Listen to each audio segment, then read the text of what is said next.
اعوذ باللہ من الشیطان الرجیم بسم اللہ الرحمن الرحیم۔ میں اپنی آج کی ویڈیو کا آغاز اس بات پہ کروں گا کہ رسول پاک صلی اللہ علیہ وسلم کی ایک حدیث ہے۔ آپ نے فرمایا اگر آپ چاہتے ہو کہ آپ کی رزق میں اور آپ کی عمر میں برکت ہو تو آپ اپنے رشتہ داروں سے صلہ رحمی کریں، تو قطع رحمی کی ممانعت کی گئی۔ میں نے یہ جو حدیث ہے یہ اپنے خاندان میں اس کو سچے ثابت ہوتے اپنے خاندان میں ساتھ دیکھا ہے۔ واقعہ اس طرح ہے کہ 1954 میں 1954 میں میرے دادا بتاتے ہیں کہ فوت ہو گئے تھے۔ تو میرے والد صاحب کے 4 بھائی تھے، چاروں جو تھے ان میں 3 جو تھے وہ ذمہ دارہ کرتے تھے اور میرے والد صاحب پڑھتے تھے۔ انہوں نے پڑھائی چھوڑ دی تھی تو اس کے بعد انہوں نے وہ ذمہ دارہ کرتے تھے، انہوں نے دکان شروع کر دی اپنے گاؤں میں۔ اب دکان بنا لی، دکان پہ بڑی محنت کی اور دکان بڑی چلی، بزنس بڑا چلا۔ تو وہ 3 بھائی ذمہ دارہ کرتے تھے، تو انہوں نے بھی کچھ 4 سال بعد دکان چھوڑ دی۔ دکان چھوڑ کے اس وقت بتاتے ہیں کہ انہوں نے 5000 روپیہ اکٹھا کیا 1958-59 میں۔ تو انہوں نے وہ 5000 روپیہ میں ٹیوب ویل لگوایا، اور وہ ٹیوب ویل جو تھا وہ بڑا مشہور تھا، نواب ٹیوب ویل سنا کرتا تھا، نواب ٹیوب ویل وہ ٹیوب ویل لگوایا۔ تو پھر انہوں نے ذمہ دارہ شروع کیا۔ یہ چونکہ تیسرے نمبر پہ تھے بھائیوں میں، تو یہ تھوڑے سے پڑھے بھی ہوئے تھے، 9th کلاس میں انہوں نے چھوڑا تھا۔ تو انہوں نے مشترکہ جب مل کے ذمہ داری شروع کی تو ان تینوں بھائیوں نے مل کے کہا کہ آپ ہماری سپرویژن کریں، فائنانس کے معاملات آپ دیکھیں۔ تو انہوں نے وہ ذمہ داری شروع کر دیا، بڑی محنت کی۔ ظاہر ہے پانی بھی ٹیوب ویل نیا لگ گیا اور وہ پانی کا سسٹم بھی ٹھیک ہو گیا، تو ذمہ دار کرتے رہے۔ تو یہ انہوں نے کوئی 5-6 سال تک ذمہ دار کیا اور بیلوں سے حل چلائے۔ تو 1971 میں انہوں نے ٹریکٹر خریدا، اور وہ ٹریکٹر میرے گاؤں میں دوسرا ٹریکٹر تھا، اور اس ٹریکٹر کی وجہ سے ذمہ داری میں اور بھی بوم آ گیا اور بھی بہتری ہو گئی۔ تو وہ مجھے یاد ہے جب ٹریکٹر لیا تو ہم چھوٹے تھے، تو پورے ارد گرد کے گاؤں کے لوگ ٹریکٹر دیکھنے آئے تھے کہ یار اتنا چودھریوں نے ٹریکٹر لیا۔ انہوں نے ذمہ دارہ شروع کر دیا، اور ذمہ دارہ جب یہ ٹریکٹر بھی آ گیا، ٹیوب ویل بھی لگ گیا، تو بہت اچھا ذمہ دارہ چلنا شروع ہو گیا۔ اب کرتے گھر میں کیا تھا سسٹم کہ تقریباً جو میرے بڑے تایا تھے ان کے 7 بچے تھے، اور جو چھوٹے تایا تھے ان کے 6 بچے تھے، اور ہم بھی 6 تھے، اور ہم سے چھوٹا جو چاچو تھا اس کے 3 بچے تھے۔ ان سب کا کھانا کٹھے پکتا تھا۔ اب یہ کھانا کٹھے پکنا، کٹھے سودا آنا، سارا کچھ کٹھا ہونا، تو تقریباً کوئی آپ یہ سمجھ لیں کہ یہ سسٹم کوئی جو سٹارٹ ہوا تھا فیملی کا، یہ 1954 میں ہوا تھا، مشترکہ ذمہ داری والا، اور یہ چلتا رہا تھا 92 تک۔ اور اس عرصے کے اندر 54 اور 94 about 38 ایئرس پورا خاندان ایک جان ہو کے رہا تھا۔ اب کٹھے ذمہ داری کا یہ ہوتا تھا کہ والدین نے گھر کے ماحول کتنا خوبصورت رکھا ہوا تھا کہ کھانا بھی کٹھا پکتا تھا، باہر سے جو کپڑے آنے خرید کے لانے وہ بھی کٹھے آنے، جو جوتے آنے وہ بھی کٹھے آنے، جو گراسری آنی وہ بھی کٹھی آ جانی، تو سارا کام کٹھا ہوتا تھا۔ اور مزے کی بات یہ ہے کہ جب ہوتا تھا میلہ ہوتا تھا ہمارے علاقے میں، نوری والا ایک ہمارا گاؤں تھا، اس کے پاس وہاں میلہ ہوتا تھا، تو اس میلے میں ہم لوگ ابو کے ساتھ مل کے، ہم 14 کزن تھے، 14 کزن میں سے کوئی ایک آدمی نہیں ہوتا تھا، لیکن 12-13 کزن کٹھے جاتے تھے میلہ دیکھنے کے لیے۔ تو ابو نے وہاں جلیبی لے کے دینی، ابو نے وہاں فلودہ پلانا، اور اس طرح وہ مشترکہ رکھتے تھے۔ اور اتنا خوبصورت سسٹم تھا کہ میرے والد صاحب نے اگر مجھے 5 روپے دیے ہیں تو باقی سب کزنوں کو 5 دیے، اور میرے والد صاحب نے مجھے کوئی چیز لے کے دی ہے تو سب بچوں کے لیے لی ہے، یہ نہیں ہو سکتا۔ اور میں حیران ہوں کہ ہمارے معاشرے میں آج تو بالکل ہی ٹالرنس ختم ہوگی ہمارے لوگ بالکل باپ بیٹے کے ساتھ رہ رہا، بھائی کے ساتھ نہیں رہ رہا۔ تو یہ خاندانی سسٹم میں بہت بڑا فلاؤ آ گیا ہے، بہت بڑا یہ کا سمجھے کہ ایک کٹ آ گیا ہے، حالانکہ یہ معاشرے کے لیے بہت خوبصورت ہوتا تھا۔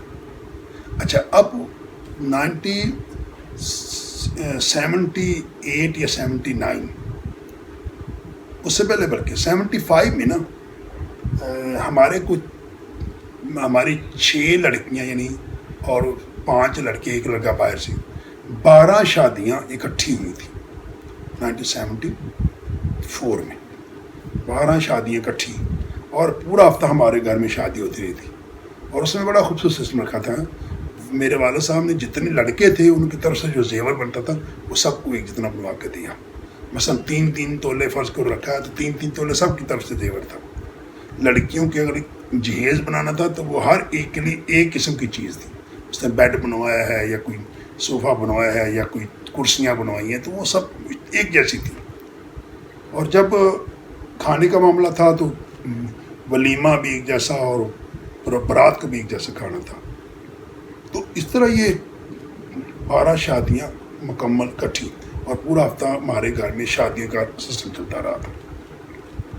دوسری بات جو میرے والد صاحب کیا کرتے تھے مجھے بہت اچھی لگتی ہے، عموماً جمعرات کو نا گوشت ملتا تھا دیہاتوں میں، جمعرات کو وہ بھی کٹے کا گوشت ہوتا تھا، تو وہ گوشت جو ہے نا وہ بیف جس کو ہم کہتے ہیں بیف ہوتا تھا، تو وہ بیف بھی ابو نے ایک جتنا لے کے دینا سب گھروں کو جو فیملی تھی۔ اچھا، 79 میں میرا ایک تایا جو ہماری دوسری جگہ زمین تھی نا وہ تھی ساندر چستانہ میں، 15 ایکڑ زمین تھی ہماری، تو میرے تایا کو نا وہاں شفٹ کر دیا گیا کہ آپ وہاں چلے جائیں فیملی لے کے، تو وہ وہاں چلے گیا، تو وہ زمین جو تھی اس کو کاشت شروع کر دی گئی۔ اب ہوتا کیا تھا کہ جو چیز گاؤں میں میرے ابو 3 گھروں کو لے کے دیتے تھے، اگلے دفعہ جب وہ گاؤں سے ادھر دوسرے گاؤں جاتے تھے ٹریکٹر لے کے یا ویسے ہی اس کام کے چلے میں، تو ان کو بھی وہی چیز لے کے دیتے تھے۔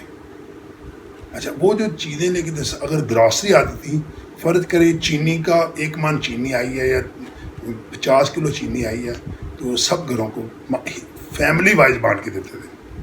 ایون گندم جو تھی، گندم وہ جب ہماری فصل پکتی تھی گندم کی، تو جو بڑا تایا تھا جس کے بچے 2 ذمہ داری میں کام کرتے تھے، ان کو گندم زیادہ ملتی تھی۔ جو دوسرے نمبر بتایا تھا ان کا ایک بیٹا کام کرتا تھا، ان کو گندم کم ملتی تھی۔ ہم چونکہ میرا والد صاحب صرف کام کرتے تھے ذمہ داری میں، تو ہمیں ان سے بھی کم ملتی تھی، اور ہمارے چاچو جو تھے ان کو بھی کم ملتی تھی۔ مراد ایک فیملی وائز، جن کی بڑی فیملی ان کو زیادہ، جن کی تھوڑی فیملی کو کم۔ اب جو ہماری پڑھائی تھی اس میں ایک بات تھی کہ ہر گھر والوں نے اپنے طور پہ بچے کو پڑھانا ہے، یعنی مراد ہے کہ اس کا مشترکہ سسٹم تھی۔ کتابیں جو تھیں ہماری مشترکہ آتی تھیں، کاپیاں ہماری دو مشترکہ آ جاتی تھیں، ہمارے شوز یونیفارم جو ہوتا تھا وہ بھی مشترکہ بن جاتی تھی، لیکن جو عام اس کا ڈیلی کا خرچہ ہوتا تھا وہ ہم نے کسی سے نہیں مانگنا، وہ ہماری امی نے ہمیں دینا۔ تو وہ امیاں کیا کرتی تھی، وہ یا تو رکھ لیتی تھی گائے بھینس کا دودھ ہوتا تھا، اس میں سے مکھن بناتی تھی، گھی بناتی تھی، وہ کبھی کلو گھی بھیج لیا، کبھی کوئی مان گندم بھیج لیا، اس طرح کرتی تھی۔ تو پوری فیملی میں اچھا ہوتا کیا تھا، جو میرے تایا ابو تھے نا بڑے، ان کی بیگم اور میرے ابو یہ دونوں ہی کلاس سے کوآرڈینیشن تھی ان کی، اور دونوں ہی سپروین کرتے تھے۔ اور خاندان کا جو تعلق تھا، جو خاندان کا جو اتفاق تھا، دیٹ واز ایگزمپلری۔ حیرانگی والی بات ہے کہ پورے علاقے میں ایک شہرت تھی، اور وہ پہچانتے تھے۔ ہمارے کبھی یہ نہیں کہتے تھے کہ میرے والد کا نام سجاول تھا، تایا ابو نام بہاول، ایک تایا کا نام بگا، تو وہ یہ نام نہیں لیتے، کبھی کسی نے نام نہیں لیا تھا۔ کہتے تھے ہمارے جو دادا ابو ان کا نام سوال ہوتا ہے، کوئی بھی کہتا تھا اللہ بخش کا ٹیوبل، چوری اللہ بخش کی ٹیوبل پہ جا رہی ہیں، چوری اللہ بخش کی یہ بات، تو یہ کہتے تھے۔ اس کی وجہ کیا تھی؟ چونکہ بچوں میں اتفاق تھا۔ اچھا، اب اور اس میں جو حیران کن بات آپ کو بتاؤں وہ یہ کہ جو ہم اسٹوڈنٹ تھے نا، تو ہمیں کتابوں کے بارے میں کچھ عرصہ تو ہم کتابوں کا کرتے رہے نا کہ کتابوں کا کیا کریں، کس طرح لی جائے۔ ہمارے جو کزن تھے نا، جو 7ویں جماعت والا تھا، جب وہ 8ویں میں جاتا تھا تو جو کزن 6 سے 7 میں آتا اس کو کتاب مل جاتی تھی، اور جو کتابیں نہیں ملتی تھی وہ نہیں لی جاتی تھی، اور کاپیاں سب کی اکٹھی آ جاتی تھی۔ اچھا، اس کے علاوہ جو ہمارے فیملی میں ہوتا تھا نا، کوئی بھی فنکشن ہوتا تھا، ان کے لیے ایک بڑی خوبصورت بات جو مجھے اچھی لگتی تھی وہ یہ تھی کہ اچھی 2 4 5 6 گھر میں نا اچھے جوتے اچھی چادریں ہوتی تھیں، اگر کسی نے جانا ہے تو اس نے وہی پہن کے وہی چلے جانا ہے. یہ اتفاق میں سب تک رہے تھے. اچھا اس کے بعد میرے والد صاحب نے 1983-84 میں نا یہ کہہ دیا کہ چونکہ ہم فیملی زیادہ ہو گئی ہیں تو ہم ایسا کرتے ہیں کہ کھانا ہر گھر اپنا اپنا کرے گا. تو کھانا ہر گھر اپنا اپنا کرنا شروع ہو گیا جب، تو وہ میرے والد صاحب اس میں یہ چیزیں وہ بھی ڈویژن بھی اس طرح کرتے ہوتے تھے کہ جس کو جتنی فیملی اس طرح چیزیں دیتے تھے. اچھا کھانا اپنا اپنا ہو گیا تو ٹیوب ویل پہ بھینسیں بھی اپنی اپنی ہوگی، یعنی یہ 2 بھینسیں 2 ایک 2 بھینس سب کی ہوگی.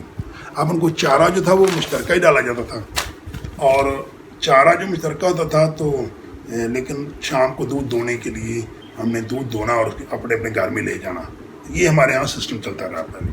اس کے بعد ایک بات جو مجھے اور اچھی لگی وہ یہ تھی کہ کبھی بھی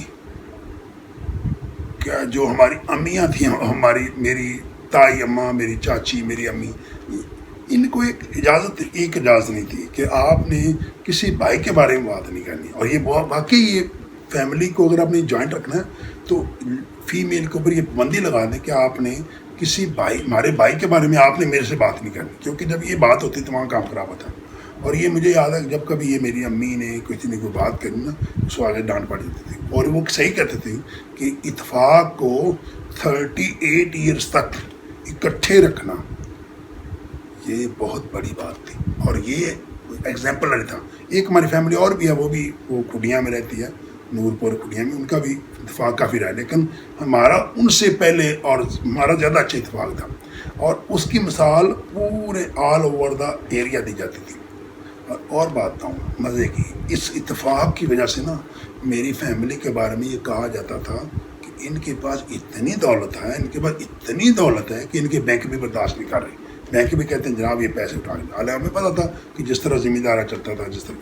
اچھا اکثر میں نے بحث کرنی ہے جی آپ نا اکثر کہہ لیتے ہو کہ بیٹا خرچہ بہت ہے، بڑے اخراجات بہت ہے ذمہ داری کے، تو اتنا پور میرے سامنے رجسٹر رکھ دیا. مجھے کہتے دیکھیں، اور اس رجسٹر کو جب میں نے دیکھا تو واقعی جو خرچ ہوا تھا اور جب فصل بکی تو جو اس کا وہ پے بیک کیا، واپس کیا، جن کو دینا تھے ان کو دیے، تو مجھے احساس ہوا کہ واقعی پیرنٹس صحیح کہتے ہیں. اچھا اب اتفاق کا جو اثر ہے وہ کیا ہوا ہے؟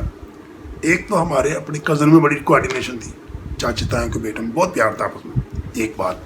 دوسری جو اللہ کے نبی کی حدیث ہے اس کی ایک زندہ اور چلتی پھرتی مثال ہمیں سامنے آئی کہ 1969 میں غالباً ہماری دادی اماں فوت ہوئی تھی.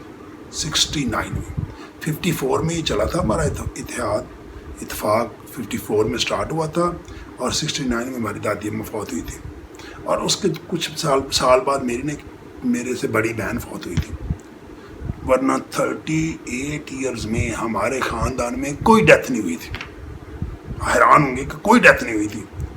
اور یہ 92 میں فیملی میں ایسی دراڑ آئی کہ چاروں بھائی علیحدہ ہو گئے. اب 93 میں ایک بھائی فوت ہوا، 94 میں 2 بھائی فوت ہو گئے، اور 95 میں ایک بھائی آخری فوت ہو گیا. چاروں بھائی تھے، ان میں سے 2 کی بیگمات، 6 لوگ ان 3 سالوں میں ہمارے سے جدا ہو گیا. تو فیملی اپنی جگہ پہ شروع ہوگی، اور وہ جیسے کہتے ہیں نا تھوڑی سی جائیداد، تھوڑی سی محنت، تھوڑی چیز رہے گی نا تو وہ محنت تھوڑی کرنی شروع کی، تو وہ اس طرح وہ اس لیول پہ نہیں پہنچے. تو مجھے اللہ کے نبی کی یہ حدیث 101% سچی ثابت نظر آئی اپنے خاندان میں کہ اگر آپ چاہتے آپ کی رزق میں اور آپ کی عمر میں برکت ہو تو آپ اپنے خاندان کے ساتھ، اپنے رشتہ داروں کے ساتھ صلہ رحمی کرو. اور وہ ہمارے ہاں ہوا، اور وہ خاندان جو 38 سال تک 38 ایئرس تک اتفاق سے چلتا رہا، اور ان کے اندر 2 ڈیتھس ہوئی. لیکن جیسے ہی وہ علیحدہ ہوئے کہ 2-3 سال کے اندر 6 لوگ ڈیتھ ہو گئی، اور پورا خاندانی کے لحاظ سے بزرگ سارے ختم ہو گئے. تو اس طرح مجھے تو یہ تجربہ، میرا تجربہ یہ کہتا ہے کہ اللہ کے نبی نے جو فرمایا تھا وہ حق سچ تھا، اور واقعی اس کا اثر نکلا. تو ہمیں بطور مسلمان اس بات پہ فوکس کرنا چاہیے کہ ہم اپنے اندر ایک اتحاد کو پیدا کریں، نہ کہ نفاق کو پیدا کریں. تو یہ میرے تجربے میں اور میرے سامنے بات آئی تھی، لہذا اس بات کو میں کبھی بھی اگنور نہیں کر سکتا، اور میں یہ بات بہت زور سے کہوں گا کہ اگر ممکن ہو تو تعلق بناؤ، ان کو بگاڑو مت۔ Thank you very much.